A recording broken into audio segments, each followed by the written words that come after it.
Esperanza TV presents Taste and See. The story for today: being faithful to the Sabbath.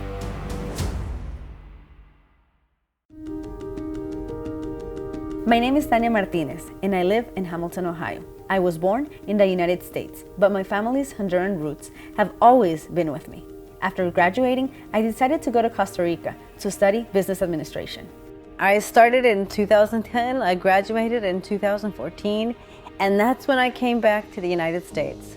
Well, when I got back, I got a job here at a car lot, a dealership. It was peak sales season, and my boss asked me to work at least one Saturday a month.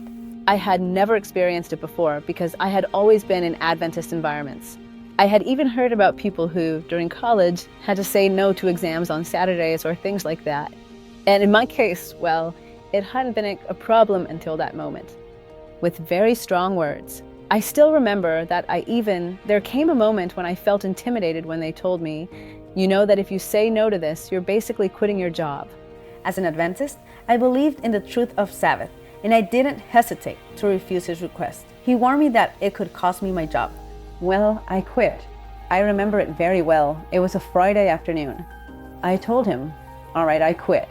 They're waiting for me at the church tomorrow, and from there, I'll see what happens.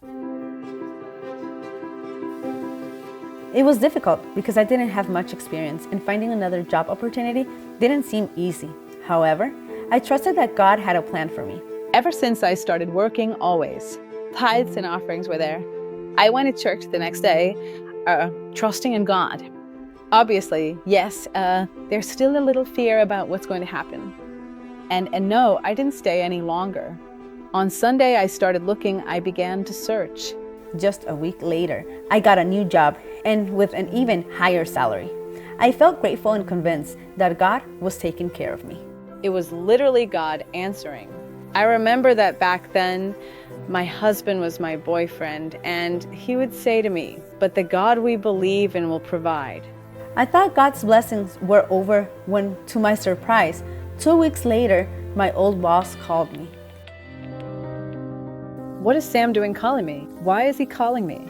I answer, and he immediately says, we need you back from Monday to Friday, under whatever conditions you want. I explained the situation at work and accepted the new deal, confident that God was rewarding me by my faithfulness. On Saturdays, no one at work would look for me anywhere because I was at church, and I still am. And for the honor and glory of God, with a higher salary. God has blessed me in an inexplicable way.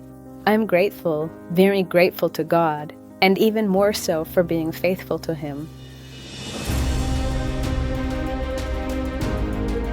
I feel happy to see God's promises fulfilled in my life. Taste and see.